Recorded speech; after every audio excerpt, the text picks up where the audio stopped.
there's dirt on my hands. Hello YouTube, Boss Rino. Welcome to my channel. So ito ay slap ham ulit. These are the scary videos everyone's been talking about. So everyone been talking about, but di pa natin napapag-usapan to. So sa kanila lang to. So makikimarites tayo. So tirahin natin to bago pa tirahin ng iba. The following eerie images were sent to us by viewer David Trump 80. They submitted the security camera stills to our Slaptam subreddit where Uy, gago, may nakikita akong parang multo. Parang salamin to a ah. stir, with many claiming the images show a ghost. In March 2020, the OP had just left their house heading out of town for a few days when they received a notification that movement had been detected inside of their home. Alarmed by the notifications, the OP rushed back to the house, only to find there was no one there, nor was there any sign of a break-in. Confused, they checked the images captured by the security camera. In the first snap, you can see an odd figure in the middle of the room. Eto na. Sabi ko na eh. You can make out what looks like a torso with arms and some kind of white cloth around the waist. Ito parang buka oh. Eerily, there doesn't appear to be a head. The figure looks to be leaning forward as though in motion. At first, some viewers thought it might just be a glitch in the camera or some kind of double exposure. But if you look at the rear of the room, you can see the figure's reflection. May reflection. Eto, mukhang reflection na. May reflection pati sa salamin. In the mirror. Ano to? Alien to, boy. Alien to. Here's another image taken just a few minutes prior. You can see a strange blurry shape in the middle of the room. If you flick back and forth between the images, you can see a pattern of movement from left to right. The OP then discovered another image taken at 2:39 in the morning that shows another blurry mass to the left of frame. The house is in Hopkinsville, Kentucky. The OP says they lived there for around 6 years and would often hear strange noises at all hours of the night. Footsteps and tapping noises. Objects would often move or disappear throughout the home only to reappear in different rooms. Banging on the bedroom walls was also a common occurrence, and dark figures out the corner of their eyes were also spotted. The OP admits the noises were scary, but after a while they just got used to them. However, when these security images were captured, it took the experience to a whole new level of creepy. Understandably, they moved out of the house shortly after this incident. So what's to be made of this creepy encounter? Given that the OP regularly experienced strange things in the house already, one has to wonder what this figure could be. Could it really be a ghost? Share your theories with one another in the comments down below. Parang ano eh, no? Parang kamukha ni Groot sa Marvel. Hey peeps, just a quick interlude to let you know today's episode is sponsored by Raycon. Buti na lang to may sponsor, no? Ikaw na. Ba't tayo wala sponsor? This next curious piece of footage was captured by NASA on Eto, UFO na naman. Sabi na sa inyo the eh. International Space Station, and many people are claiming it's proof of extraterrestrials. The rolling live feed seems to have captured an unidentified object moving from right to left. Wala ano yun? It's a dark rectangle shape and doesn't resemble a satellite.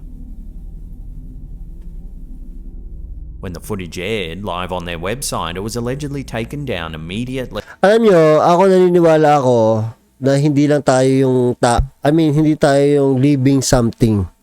Sa ibang mga planeta or sa galaxy may mga nakatira diyan, imposibleng tayo lang. But a few keen-eyed viewers managed to record the incident.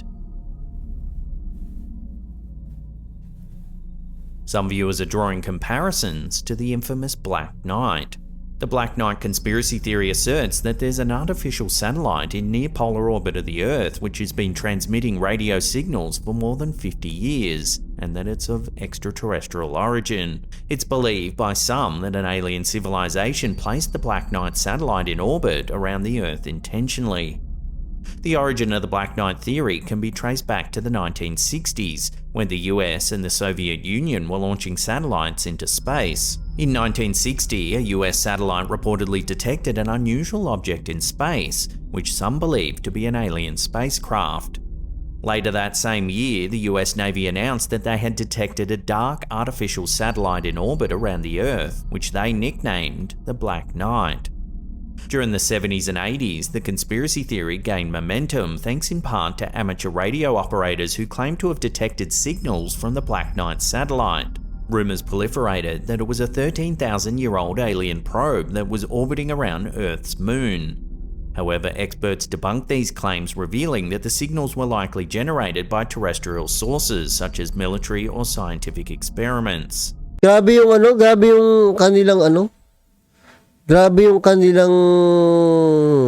technology, no? Yung sa satellite pa lang, bilib na ako dun. Pero hindi pa rin ako naniniwala na may nakapunta sa buwan. A homeowner in Tennessee has captured some extraordinary footage. Ito na, Bigfoot. Many are saying it's the vocalizations of Bigfoot. The clip, which was shared to Instagram by Cryptid University, shows the rural cabin deep in the woods.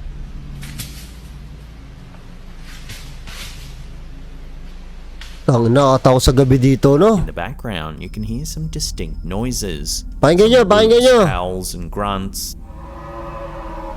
Na parang elepante, ah. Ayun! Narinig yung wow! Doon sa video ko, na-explore ako nung last yung video ko, meron talagang ganun. Baka akala nyo sound effect yun, hindi sound effect yun. Mamaya, titingnan natin. Parang hindi ko alam kung kwago yun o something. Nakatakot naman yun. At one point, you can even hear branches snapping.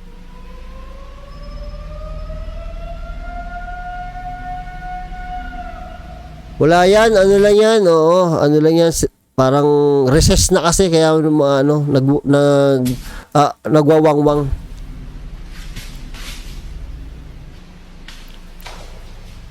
Bigfoot vocalizations refer to the range of sounds that have been attributed to alleged Sasquatch encounters. These sounds are often described as loud, guttural, and sometimes human-like, and have been reported by people who claim to have encountered the creature or its footprints. Pero wala pa talagang napatunayan na nakakita ng Bigfoot. Pero naniniwala ako na merong giant. Oo, merong mga giant talaga. Huwag natin masyado panoorin yung mga history niya. Masyado mahaba. This next clip's been going viral this past couple of weeks, and it purports to show a gravity-defying piece of magic. Watch. Uy, hinalikan.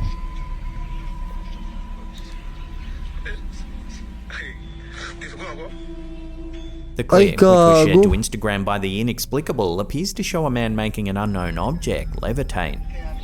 Ano yan? He waves his hands around it, proving that there's no wires or strings holding the object in the air.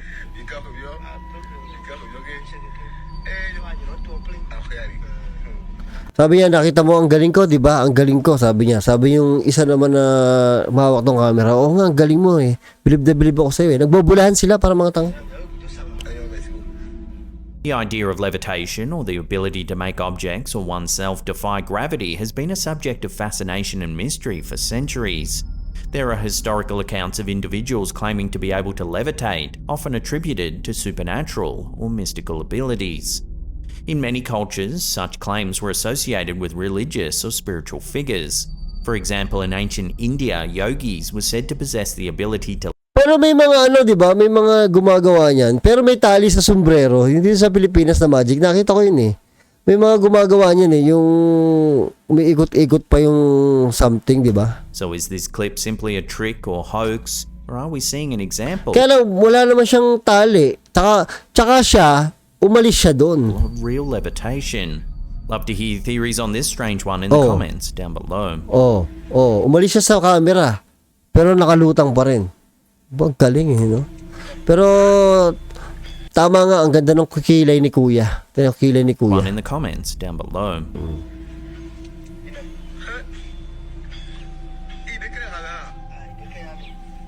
Akala ko nung una puso ng puso ng hayop. UFO. I came from the mud. There's